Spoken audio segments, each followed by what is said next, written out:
টিনটিনের বিয়ের দিনই বাড়ি থেকে চলে গেল কোজাগরি। সম্পূর্ণ জানতে দেখতে থাকো। কোজাগরি হোটেলে চলে যায়। গাবলু, ফকির এদেরকে তো নেমন্তন্ন করেছিল টিনটিনের বিয়েতে। গাবলু আর ফকির খুবই আশা নিয়ে বসে আছে বিয়েতে যাবে, কবজি ডুবিয়ে খাবে।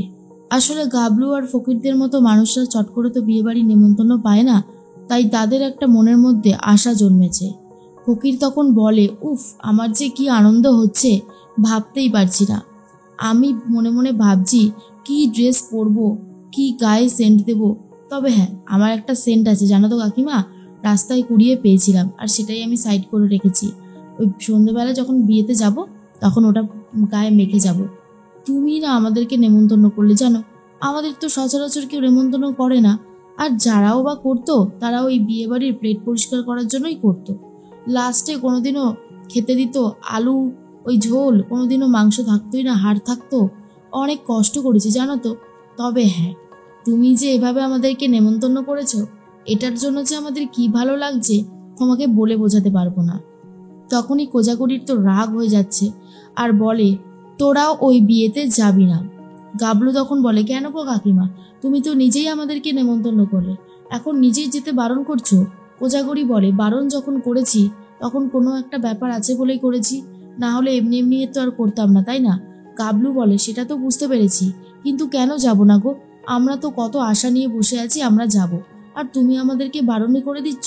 কোজাগরি বলে, কারণ আছে বলেই বলছি। শোন, আমি তো কোনোদিনও এমন দিন যাইনি তোদেরকে খেতে না দিয়ে আগে আমি খেতে বসে পড়েছি। হোটেলে যখন যেটা ভালো মন্দ হয়েছে আগে তোদের জন্য তুলে রেখেছি, আর আজকে তোরা এরকম খাওয়ার জন্য করছিস। কাকা দাদুও একই কথা বলে, আর বলে, সেটাই তো, আমার ফুটবল যখনই যেটা রান্না করেছে সবসময় তোদের আগে দিয়েছে, কাস্টমারকেও দেওয়ার আগে তোদেরকে আগে দেয়, আর তোরা খাওয়ার জন্য শেষ পর্যন্ত এমন করছিস কেন? কোজাগরি বলে, শোন, যেই বাড়িতে আমারই সম্মান নেই, যেই বাড়িতে একবারও আমাকে কিছু বলে না, সেই বাড়িতে তোরা গেলে তোদের কি সম্মান থাকবে? ওই বাড়ি থেকে কি তোদের একবারও বলেছে যে তোরা যাবি নেমন্তন্ন খেতে? বলেনি তো, আমি বলেছিলাম, কিন্তু আমি তো ওই বাড়ির থেকে বেরিয়ে এসেছি। ওই বাড়িতে আমি আর যেতে চাই না, কারণ জানিস তো ওই বাড়িতে আমার কোনো সম্মান নেই। আমার যা সম্মান আছে এই হোটেলে, মানুষ যা এসে বলে আমার সম্বন্ধে সেটাই হচ্ছে আমার ভালোবাসা, সম্মান, আর কিছুই না। যেভাবে বাড়িতে আমাকে অপমান করা হচ্ছে, তারপরেও আমি কখনোই চাইবো না যে ওই বাড়িতে তোরা যাস, ওই বাড়ির খাবার তোরা খাস। আশা করি বুঝতে পেরেছিস। গাবলু তখন বলে, ও কাকিমা, এই ব্যাপার, ঠিক আছে ঠিক আছে, আমরা যাব না গো। যেখানে তোমারই সম্মান নেই সেখানে আমাদের আর কি বা সম্মান থাকবে? না গো, আমরা যাব না, তুমি বলেছো তাতেই আমরা খুশি হয়েছি। তখনই কোজাগরি বলে, শোন, আজকে আমি তোদেরকে খাওয়াবো হোটেলে, ঠিক আছে? তখন কাকাবাবু বলে, না না না না, তুই কেন কষ্ট করে যাবি, মানে আর যাবি বলতে তুই কেন কষ্ট করে খরচা করবি? আমি আমি অর্ডার দিয়ে দেবো, সব বাড়িতে চলে আসবে।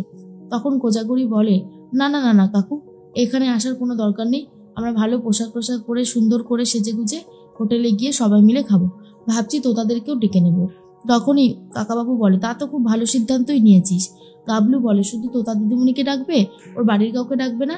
কোজাগরি বলে, নিশ্চয়ই রাখবো, যারা আমার মেয়েকে এত ভালো রেখেছে তাদেরকে না ডাকলে হয়? কাকাবাবু বলে, শোন, আমি খরচা দেব, তুই এসব নিয়ে ভাবিস না।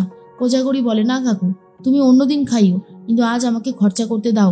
আজ যদি আমি খরচা না করি না, তাহলে আমার মনের মধ্যে যেই রাগ, যে হিংসা জমে আছে সেটা কমবে না কখনো। যেভাবে ওরা আমাকে অপমান করেছে, তারপরেও কি আর ওই বাড়ির খাবার, ওই বাড়িতে থাকতে ইচ্ছা করে? ওই বাড়ির খাবার খেতে ইচ্ছা করে? তুমি বলো না। কাকু বলে, করে তো নাই, তবে সত্যি কথা, উদ্দালকও যে এরকম চেঞ্জ হয়ে যাবে সেটা কিন্তু আমি স্বপ্নেও ভাবতে পারিনি। কোজাগরি বলে, জীবনে অনেক কিছুই না কাকু আমরা ভাবতে পারি না, কিন্তু আমাদের সাথে হয়, এটাই বাস্তব। এর মধ্যেই কোজাগরি বলে, শোন গাবলু আর ফকির, যেটা বলেছি মনে থাকে যেন, সন্ধ্যেবেলায় আমরা সবাই খেতে যাবো, আর আমি তো তাদেরকেও ফোন করছি। তখনই ফকির বলে, তাহলে তো খুবই ভালো হবে। এর মধ্যেই কাজের মাসে এসে বলেছে, আর যখন শুনেছে যে কোজাগরি সবাইকে হোটেলে খেতে নিয়ে যাবে, তখন তিনিও খুব খুশি হয়ে গেছে, আর বলে, আমি জানি গো বৌমণি, তুমি সত্যি খুব ভালো মনের মানুষ, আর তোমার সাথে যারা অন্যায় করছে না তারা কোনোদিনও ভালো থাকবে না, তুমি দেখো। এরপর কোজাগরি বলেছি, এরকম কথা বলতে নেই, এটা কি ঠিক নাকি? তাই এর মধ্যেই গাবলু বলে, এই ফকির, তুই যে সেন্টটা পেয়েছিস সেটা আমাকে দিস তো, আমিও মাখবো। এর মধ্যে কোজাগরি বলে, শোন, এর পরের দিন থেকে আমি একটা সেন্ট কিনে এখানে রেখে দেবো, তোদের যখন ইচ্ছে হয় মাখিস, কেমন? গাবলু তখন বলে, আচ্ছা। এর মধ্যেই কোজাগরি একটু বাড়িতে গেছে ব্যাগটা নিয়ে আসার জন্য, আর তখনই অনুশ্রী বলে, আরে বৌদি ভাই তুমি কখন এলে? যাকে খুব ভালোই করেছো এসেছো। তখন কোজাগরি বলে, আসলে এই ব্যাগটা নিতে ভুলে গেছিলাম, ব্যাগটা নিতে আসলাম। অনুশ্রী বলে, খুব ভালো হয়েছে গো তুমি এসেছো, কারণ তোমার এখানে আসাটা দরকার ছিল। আরে এখনই তো আমাদের এখানে অনুষ্ঠান শুরু হবে, টিনটিনের গায়ে হলুদ হবে, আর টিনটিনের গায়ে হলুদের সময় তুমি থাকবে না সেটা কি হতে পারে? কোজাগরি বলে, দেখো আমাকে রিকোয়েস্ট করো না, আমি তোমার রিকোয়েস্ট রাখতে পারবো না অনুশ্রী। অনুশ্রী বলে, কেন বৌদি ভাই তুমি এরকম করছো কেন? তুমি আমার একটা রিকোয়েস্ট অন্তত রাখো। তখন কোজাগরি বলে, তোমাদের রিকোয়েস্ট রেখে রেখেই তো আজকে এই জায়গাতে এসেছি, আবার এখন বলছো রিকোয়েস্ট রাখতে? তুমি আমার বন্ধু, তোমার রিকোয়েস্ট না রাখতে পারলে আমার খুব খারাপ লাগে। ঠিক আছে, আমি দূরে দাঁড়িয়ে দেখছি। তখনই অনুশ্রী বলে, বাহ তাহলে তো খুব ভালো কথা। এরপরই টিনটিনের গায়ে হলুদের অনুষ্ঠান শুরু হচ্ছে। আর তখনই ঠাম্মি চলে এসেছে আর বলে, এ কি আমার নাতির গায়ে ফাঁকা কেন? তোরা হলুদ টলুদ মাখা। তখনই অনুশ্রী বলে, আরে মা মাখাবো বলেই তো ওকে নিয়ে এসেছি এখানে, তুমি এত বেশি তাড়াতাড়ি করছো কেন বলো তো?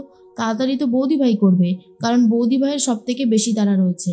তখন টিনটিন বলে, মায়ের যদি তাড়াই থাকে তাহলে মাকে চলে যেতে বলো না, আমার তো মাকে কোনো দরকারই নেই, মা চলে যাক সেটাই ভালো হবে। মা চলে গেলে আমরা বরং আরো বেশি করে আনন্দ করতে পারবো। টিনটিনের এই কথাগুলো শোনার পর কোকোর মনটা ভীষণই খারাপ হয়ে যায়। তখনই টিটো বলে, কিরে তোর আবার মনে কি হলো? কোকো বলে, আমার মনে অনেক কিছুই হয়েছে। দেখো আমার মনের ওপর তো তোমার আর কোনো কন্ট্রোল নেই, তাই আমার মনকে নিয়ে তোমার যত অসুবিধা না হয় ততই ভালো, যত সব। এর মধ্যেই কোজাগরি বলে, অনুশ্রী তুমি শুরু করো, আমি সাইডে দাঁড়িয়ে আছি। ময়ূরাক্ষী বলে, কেমন সব নিয়ম তাই না মাসিমা, যে মায়ের জন্ম দিল সেই মাই নাকি দেখতে পারবে না ছেলের গায়ে হলুদ। কেমন সব অদ্ভুত অদ্ভুত নিয়ম তৈরি করেছে সমাজ। এর মধ্যেই খিলখিল বলে, না না এবার গায়ে হলুদ শুরু করো। তখন খিলখিল বলে যে, হ্যাঁ কাকিমা তুমি তো বলেছিলে তোমার হোটেলে খুব চাপ, আমি যাই তোমার সাথে। কিন্তু একদমই রাজি হয় না কোজাগরি, আর বলে, না মা এটা করো না, এটা করলে তুমি তো খারাপ হবেই সবার কাছে, সাথে সাথে আমিও খারাপ হয়ে যাব, সেই জন্যই বারণ করছি আর কি। খিলখিল বলে, ঠিক আছে এখন তো বিয়ে, এখন কিছু বলছি না, কিন্তু এর পরে কিন্তু তুমি আমাকে আটকাতে পারবে না। কোজাগরি বলে, সে সব পরে দেখা যাবে। এরপর সবাই মিলে নাচ গান শুরু করেছে, হলুদ মাখামাখি করছে। আর তখনই কোজাগরি বলে, এই বাড়ির জন্যই আমি একটা সময় এত চিন্তা করতাম, এই বাড়িতে আমি থাকতাম আর ভাবতাম আমি যদি মরে যাই তাহলে এই মানুষগুলোর কি হবে। আজকে আমি জীবিত থাকাকালীনই এই মানুষগুলোর দিব্যি চলে যাচ্ছে, আমাদের কাউকেই দরকার পড়ছে না, আমাকে কাকাবাবুকে, সব কিছুই কেমন বদলে গেছে। একটা সময় আমি ছাড়া এই বাড়ির যেন কিছুই হতো না। আমি মুক্তি দিয়ে দেবো উদ্দালক বসু, আমি তোমাকে আর আটকে রাখবো না। আমি এই সম্পর্কে টানা পড়ে তোমাকে আর বাঁধন দিয়ে বেঁধে রাখতে চাই না। আমি জানি লোক সমাজের ভয়ে তোমরা কিচ্ছু করতে পারবে না, তাই আমাকে আগে স্টেপটা নিতে হবে। এই বাড়ি থেকে চলে যাওয়ার সময় হয়ে গেছে, আর আমি চলেই যাব।